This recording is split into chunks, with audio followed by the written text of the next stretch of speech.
Kaleidoscope is at Park Street Gourmet this week. In this beautiful heritage building is a veritable treasure trove of curated goods, both local and imported brands. So let's go and check it out. Welcome to Kaleidoscope with me, Savithri Rodrigo, where this week we give you a boutique retail shopping experience at Park Street Gourmet as we move on with the show. When you want to pamper yourself with a little bit of luxury at very reasonable price points too, all you have to do is just pop into Park Street Gourmet. There's a super range of chocolates and there's biscuits, there's connoisseur coffees and there's teas, pastas, sauces. Look at the pastas, as well as juices, and that's just for starters. Take a peek around as we take you on our Kaleidoscope snapshot. The Central Bank of Sri Lanka has expressed confidence in maintaining inflation between 4 and 6% throughout 2021.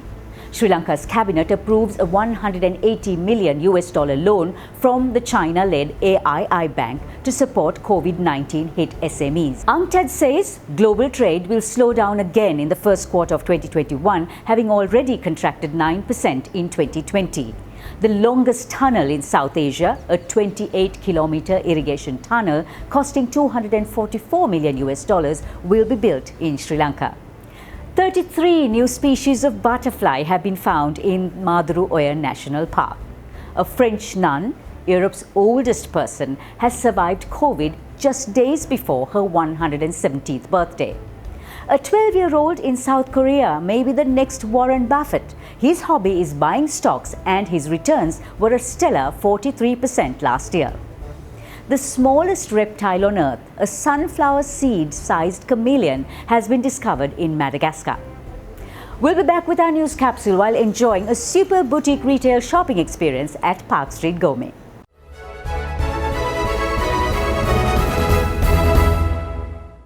While walking around Park Street Gourmet, I've just made some great discoveries. There are gourmet cheeses, cold cuts, amazing dips, ideal for their charcuterie you may want to serve up for your guests.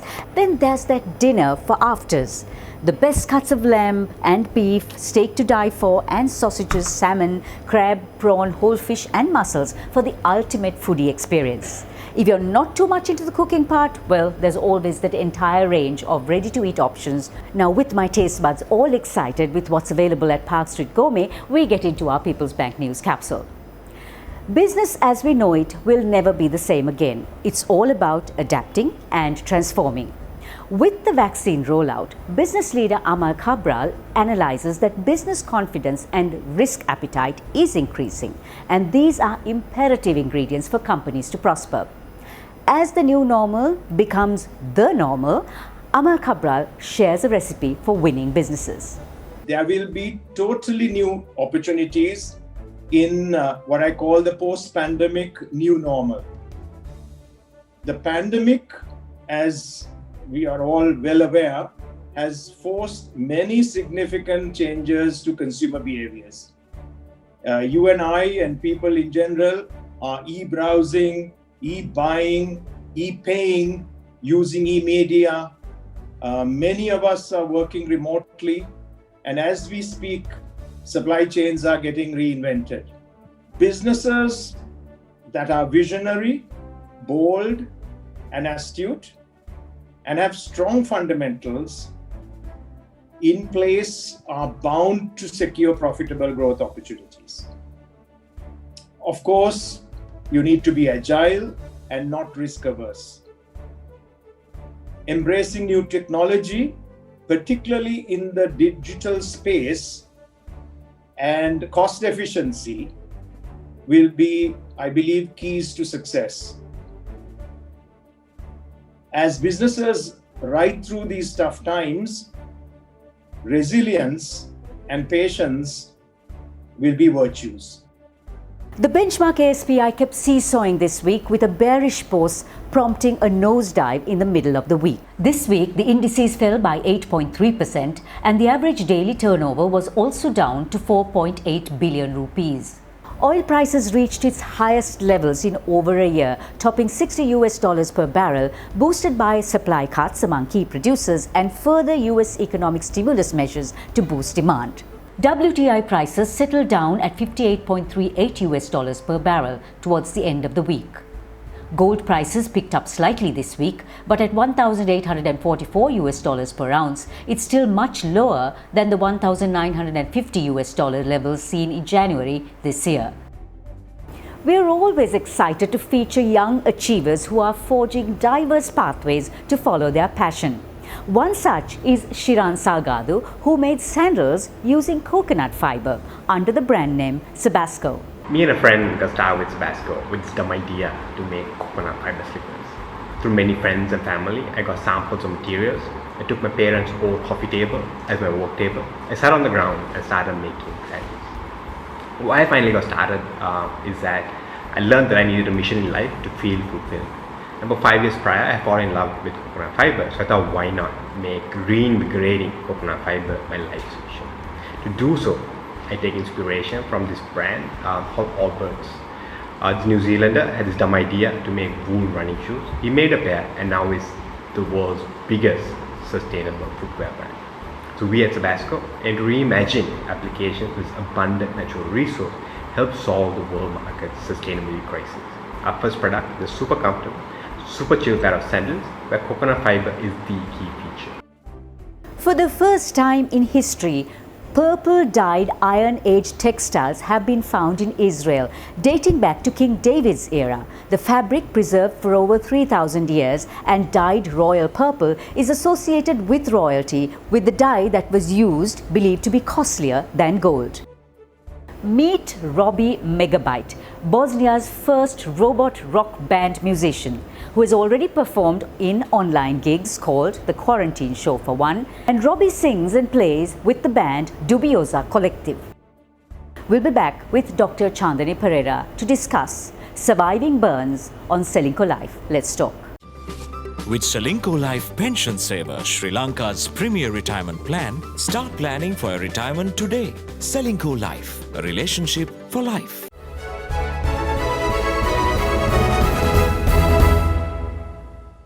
According to the WHO, there are about 180,000 deaths annually due to burn injuries. In Sri Lanka, 90% of burn admissions are due to violence, with all burn victims being scarred or disabled.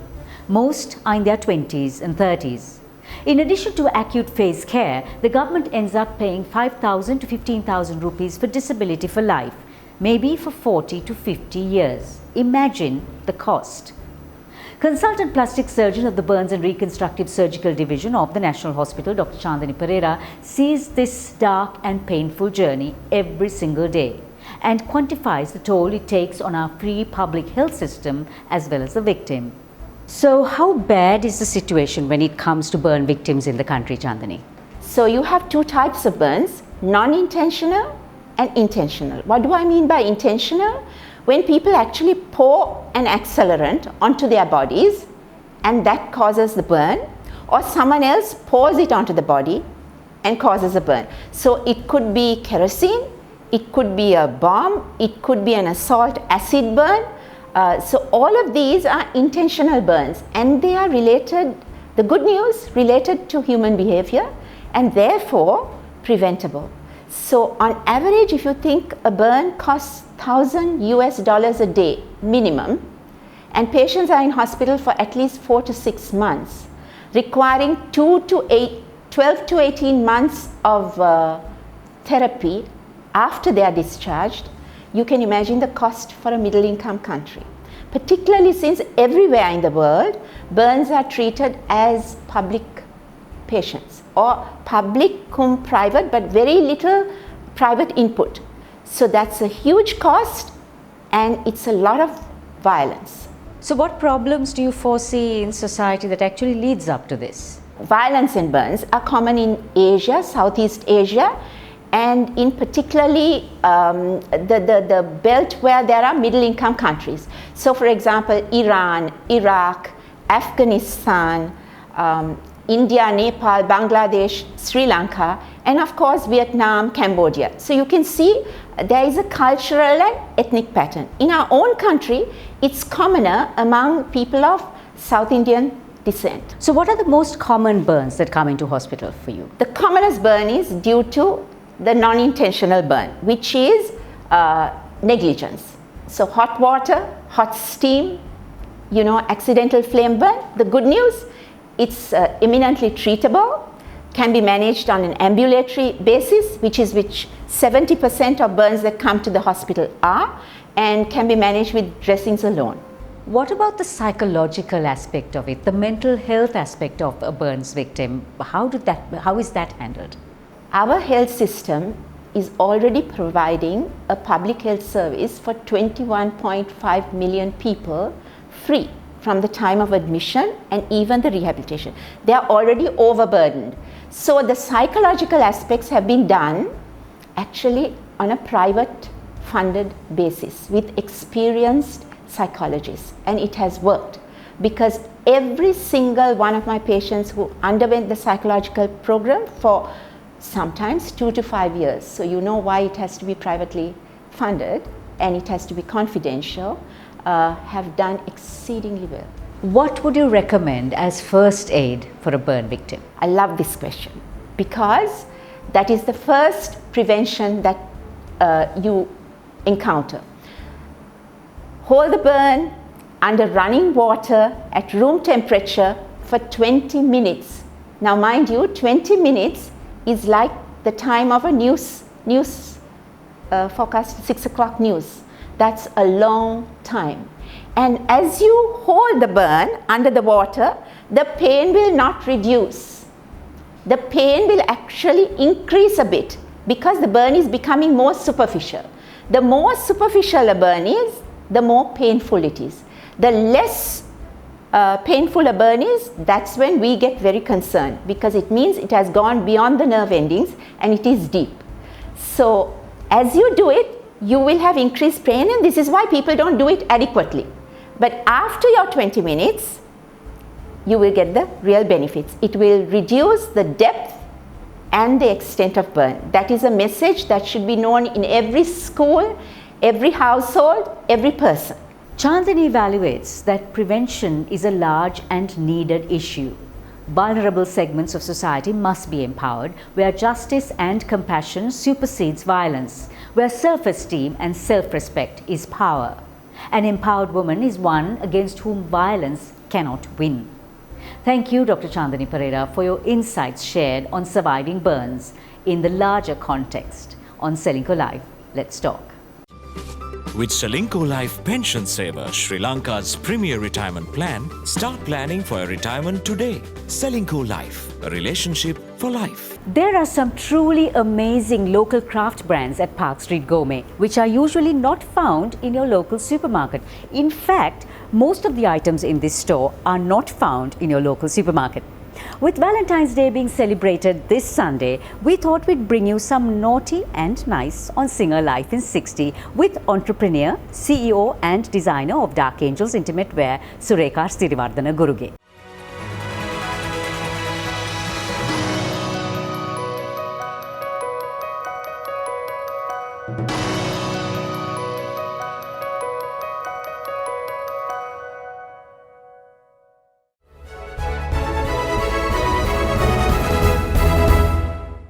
I started Dark Angels because I wanted to have my own lingerie brand ever since I was a teenage girl, lived in Canada, and unfortunately, though I wanted to have manufactured in Sri Lanka, everyone were refusing to undertake lower MOQs. But since I'm a very niche product, I wanted to manufacture only few pieces in one design. So I started sketching and production with a lady in Germany, and here I am, Dark Angels. So naughty or nice on Valentine's Day, it's all up to you. That was Savithri Rodrigo on Singer Life in 60. And I am here in Aladdin's cave, or should I say wine heaven, where all these bottles of bubbly wine and beer imported from over 10 countries can be got for Valentine's Day or any day really. We don't really need a reason to celebrate. Now here are the two winners of our Valentine's giveaways. Winning the Park Street Gourmet hamper is Tiviru Hapangama, and the winner of the Dark Angels voucher for 5,000 rupees is Jennifer McShane. Congratulations both. Do enjoy your Valentine's Day. Just a reminder to let us know about our program. Give us some ideas and suggestions too. Do subscribe to Kaleidoscope with Savithri Rodrigo or follow us on Facebook and Instagram. Just scan the QR code to get yourselves onto our YouTube channel. Now don't forget to wear your mask, wash your hands and sanitize.